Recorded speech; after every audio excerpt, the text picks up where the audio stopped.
दोस्तों, वैसे तो मार्केट में हमें काफ़ी ज़्यादा गिरावट देखने को मिल रही है।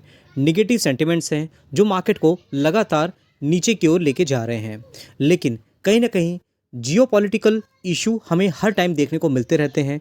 आज के दिन में मार्केट में गिरावट है, कल के दिन में यही अगर इश्यू रिज़ॉल्व होते हैं तो मार्केट में उसी तरह से रिकवरी भी देखने को मिल सकती है। हालाँकि सिर्फ एक दिन का ही चार्ट देखोगे तो लगभग 232 पॉइंट की गिरावट देखने को मिल रही है।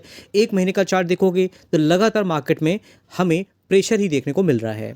लेकिन इस कंडीशन में भी कुछ ऐसी कंपनियां हैं जो हमें काफ़ी अच्छी ग्रोथ में देखने को मिल रही हैं। अब ग्रोथ मतलब ये है कि आने वाले टाइम पे इसमें काफ़ी अच्छी तेज़ी देखने को मिल सकती है। फंडामेंटली कंपनी का देखोगे तो काफ़ी स्ट्रॉन्ग हमें देखने को मिल रहे हैं। कौन कौन सी कंपनियां हैं, अगर हम वन बाय वन डिस्कस करते हैं तो आपको देख मिलेगा। पहली कंपनी दोस्तों बैंको प्रोडक्ट, इसको हम पहले भी डिस्कस कर चुके हैं। कंपनी मैन्युफैक्चर करती है, सप्लाई करती है और बहुत अलग अलग तरीके के प्रोडक्ट हैं जो अलग अलग इंडस्ट्री में यूज़ किया जाता है। जैसे ऑटोमेटिव इंडस्ट्री होती है, उसके अलावा इंडस्ट्रियल एप्लीकेशंस होती हैं, वहाँ यूज़ किए जाते हैं। ये अभी की कंपनी नहीं है, लगभग 40 ईयर पुरानी कंपनी देखने को मिलती है। अगर मार्केट कैपिटलाइजेशन देखोगे तो इसकी सिर्फ 8,000 करोड़ की मार्केट कैप है। लेकिन अगर हम इसका वैल्यूएशन देखते हैं तो स्टॉक भी आप देखिए 18.7 आपको देखने को मिल रहा है। वहीं अगर आप इंडस्ट्री भी देखते हो इसका तो आपको 27.6 देखने को मिल जाएगा। तो मतलब इंडस्ट्री भी की कंपैरिजन में स्टॉक भी आपको काफ़ी ज़्यादा कम देखने को मिल रहा है। वहीं अगर आप प्रमोटर होल्डिंग देखते हो तो आपको पता चलेगा कि प्रमोटर की होल्डिंग तो अच्छी है ही है, लेकिन साथ ही साथ फॉरेन इंस्टीट्यूशन की होल्डिंग भी काफ़ी सही देखने को मिल रही है और उस हिसाब से डोमेस्टिक इंस्टीट्यूशन की होल्डिंग भी आपको बढ़ती हुई दिख रही है। वहीं पब्लिक होल्डिंग आप देखते हो तो 27.85% की होल्डिंग पब्लिक में आपको देखने को मिल जाती है, जिसमें अगर आप देखोगे तो अभी इस क्वार्टर में यहाँ पे भी 1.17% की होल्डिंग बड़े इन्वेस्टर के थ्रू आती हुई दिख रही है। उसके साथ में देखिए, हम अगर ग्रोथ स्टॉक की बात करते हैं तो कंपनी के पास अच्छे पैसे होने चाहिए। हालांकि अगर आप लोन की बात करोगे तो इनके पास आपको 1200 करोड़ के रिजर्व के साथ में बोरिंग भी देखने को मिल रही है, लगभग 25 करोड़ की। शॉर्ट टर्म बोरिंग है 294 करोड़ की है। लेकिन अगर हम ईयर ऑन ईयर ग्रोथ देखते हैं तो पहले देखो कि कंपनी का 1100 करोड़ का रेवेन्यू होता था, जो कि 1200, 1300, 1900 और 3300 करोड़ तक जाता हुआ नजर आ रहा है। वहीं नेट प्रॉफिट की बात करेंगे तो लगातार आपको यहाँ पे ग्रोथ देखने को मिल रही है। 200 करोड़ से 392 और 433 करोड़ तक देखने को मिल रहा है, जो पहले डबल डिजिट में हुआ करता था। ईपीएस भी देखोगे तो पहले 6.28 था, जो कि बढ़ के 30.25 तक जाता हुआ नजर आ रहा है। तो ओवरऑल कंपनी मुझे अच्छी लगती है। आपकी क्या व्यूज़ है आप जरूर मुझे बताइएगा। मेरा कोई भी डायरेक्ट रिकमेंडेशन नहीं होता है, ना बाई करने का ना सेल करने का। अच्छी कंपनियों को हम अपने रडार पे रखते हैं, अपनी वॉच लिस्ट में रखते हैं, तो कहीं ना कहीं हमें कॉन्फिडेंस आता है। नेक्स्ट कंपनी दोस्तों है डीसी इन्फोटेक। ये भी कंपनी बहुत बड़ी नहीं है, जितनी कंपनियां हैं सब छोटी ही आपको देखने को मिलेंगी। और ये कंपनी भी देखोगे तो किस सेक्टर में काम करती हुई दिख रही है, तो कंपनी स्पेशलाइज है आईटी नेटवर्किंग और सिक्योरिटी बिजनेस में। अब इनका भी मार्केट कैपिटलाइजेशन कितना है, 352 करोड़ का, एक माइक्रो कैप कंपनी है। वहीं इसका भी अगर आप स्टॉक भी देखते हो तो कितना है, 22.7 देखने को मिल रहा है। इंडस्ट्री भी देखिए 22.3 देखने को मिल रहा है, तो इसका भी वैल्यूएशन आपको ठीक ठाक देखने को मिलेगा। वहीं प्रमोटर होल्डिंग, इसकी भी यहाँ पर प्रमोटर होल्डिंग बढ़ती दिख रही है, 59.10 से 63.75 हो गई। वहीं पब्लिक की होल्डिंग आप देखते हो तो 39.62 से 35.10 तक देखने को मिल रही है, जिसमें आपको काफ़ी बड़े बड़े इन्वेस्टर्स हैं जो यहाँ पे बड़ी होल्डिंग बना के रखे हैं। लगभग 3.5% आपको यहाँ देखने को मिल रहा है, 3.25% यहाँ पे है, यहाँ पे 3.25% की है। जतिन मेहता की बात करें 1.73% की होल्डिंग है, इनके पास 1.84% की होल्डिंग, मतलब नंबर ऑफ इन्वेस्टर्स हैं जिनके पास आपको बड़ी होल्डिंग देखने को मिल जाती है। साथ ही साथ बैलेंस शीट की बात करोगे, रिजर्व कंपनी कितने हैं, 1 करोड़ के थे, जो कि 10 हुए, फिर 18 हुए, फिर 38, फिर 58 करोड़ तक देखने को मिल रहे हैं। तो ये सब चीज़ें हैं जो कहीं ना कहीं हमें माइंड में रखनी होती हैं। और यहाँ रिजर्व के साथ में बोरिंग तो है, लेकिन सेल्स ग्रोथ देखिए कंपनी का जो रेवेन्यू था वो कह रहे कितना था, 15 करोड़ का था, फिर 232 करोड़ हो गया, फिर 459 करोड़ और देखो 585 करोड़ तक देखने को मिल रहा है। वहीं अगर आप एक्सपेंसेस के साथ में नेट प्रॉफिट भी देखोगे तो पहले सिर्फ 7 करोड़ का नेट प्रॉफिट था, जो कि 14 से 16 करोड़ तक देखने को मिल रहा है। तो और ये सब चीज़ें हैं जो हमें माइंड रखनी होती हैं। और उसके बाद नेक्स्ट कंपनी है वो तो बहुत इंटरेस्टिंग है, वो है ऑस्ट्रेलियन प्रीमियर सोलर लिमिटेड।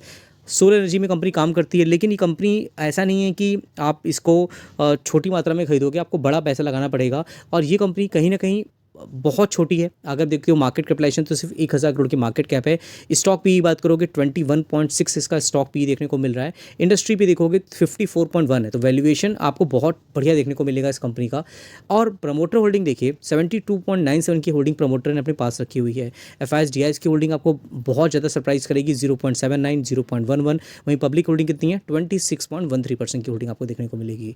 वहीं बैलेंस शीट आप देखिए, यहाँ पर कंपनी के रिजर्व कितने हैं, लगभग 7 करोड़ से 28 करोड़ और 68 करोड़ देखने को मिल रहा है। बोरिंग कितनी है? 3 करोड़, 2 करोड़, 10 और 8 करोड़ देखने को मिल रही है। तो बोरिंग कंपनी कम हो रही है, रिजर्व ठीक ठाक है, सबसे छोटी कंपनी है। सेल्स ग्रोथ की बात करते हैं तो 50 करोड़ से 74 हुआ, फिर 98 करोड़, फिर देखिए 149, 133 और देखिए 503 करोड़ देखने को मिल रहा है। नेट प्रॉफिट की बात करें वो भी 3 करोड़ से 6 हुआ, 39 और 47 करोड़ तक देखने को मिल रहा है। तो लगातार आपको कंपनी का नेट प्रॉफिट भी बढ़ता हुआ दिख जाएगा। ये सब इंटरेस्टिंग चीज़ें हैं जो हमें डिस्कस करते रहनी चाहिए। ममता मशीनरी की बात करते हैं, इस कंपनी के अगर आप देखोगे तो बिजनेस वाइज बहुत अच्छी है और मशीनरी रिलेटेड बिजनेस होता है जिसमें देखोगे बैग पैकिंग होता है, पैकिंग, प्लास्टिक एक्सट्रूशन की बात करें और पार्ट्स की बात करते हैं, ये सब इनके बिजनेस में इन्वॉल्व है। मार्केट कैपिटलाइजेशन तो सिर्फ 1100 करोड़ की है। इसका भी स्टॉक भी देखोगे 26.2 और यहाँ पर इंडस्ट्री भी देखो यहाँ पर कितना है कंपनी का, तो आपको 38.1 देखने को मिलेगा। तो सबकी वैल्यूएशन अच्छी देखने को मिल रही है। लेकिन दोस्तों आगे बढ़ने से पहले मैं आपको बता दूँ कि हमारा एक व्हाट्सएप चैनल भी है जिसमें ड्यूरिंग द मार्केट बहुत से अपडेट होते हैं। मेरे वीडियो में अपलोड नहीं करता हूँ, या तो कंपनी में गिरावट होती है, तेज़ी होती है, उसके पीछे का रीज़न क्या होता है, जो भी चीज़ें होती है मैं अपने व्हाट्सएप चैनल पे डाल देता हूँ। और हमारे जो एप्लीकेशन है उसका लिंक भी आपको मेरे व्हाट्सएप चैनल पे मिल जाएगा या कमेंट बॉक्स में मिल जाएगा। वहाँ जा करके आप हमारे एप्लीकेशन को डाउनलोड कर सकते हैं। कुछ फ्री वीडियो होते हैं, कुछ पेड वीडियो होते हैं, आपको जरूर देखना चाहिए। वहाँ पे आपको और भी इंटरेस्टिंग वीडियोस देखने को मिल जाते हैं। वहाँ मैं चार्ट के साथ में डिस्कस करता हूँ तो आपको सब चीज़ें अच्छे तरीके से समझ में आ जाएंगी। फिर दोस्तों बात करते हैं प्रमोटर होल्डिंग। तो इस कंपनी में प्रमोटर होल्डिंग कितनी है? 62.45 है। और वहीं पब्लिक की बात करें तो आपको होल्डिंग कितनी देखने मिल रही है? 36.335। तो यहाँ पर डिसेंट है आपको प्रमोटर होल्डिंग भी।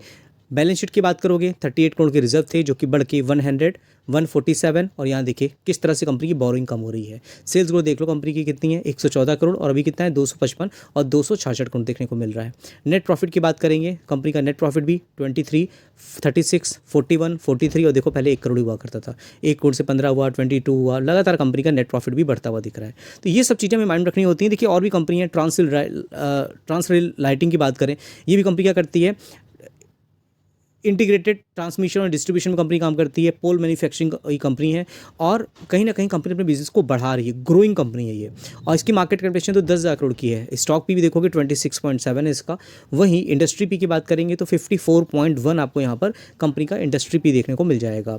इसमें कुछ फैक्ट्स हैं जो आपको समझ आएंगे, जैसे प्रमोटर होल्डिंग 71.12% की होल्डिंग प्रमोटर की है। वहीं एफआईएस की होल्डिंग देखिए आपको बढ़ती हुई दिख रही है। डीआईएस की होल्डिंग देखोगे 12.44 देखने को मिल रहा है। तो डीआईएस की होल्डिंग तो कम हो रही है लेकिन एफआईएस की होल्डिंग आपको बढ़ती हुई दिखेगी। पब्लिक होल्डिंग कितनी है? 15.01 देखने को मिल रहा है। बैलेंस शीट कितनी है? कंपनी के रिजर्व 435 करोड़ के थे जो कि यहाँ पर 640 हुए, 700 हुए, फिर देखिए 1800 करोड़। बोरिंग कितनी है? 661 करोड़ की बोरिंग भी आपको देखने को मिल जाएगी यहाँ पर। Long term borrowing 39 crore, short term borrowing 605 crore की है।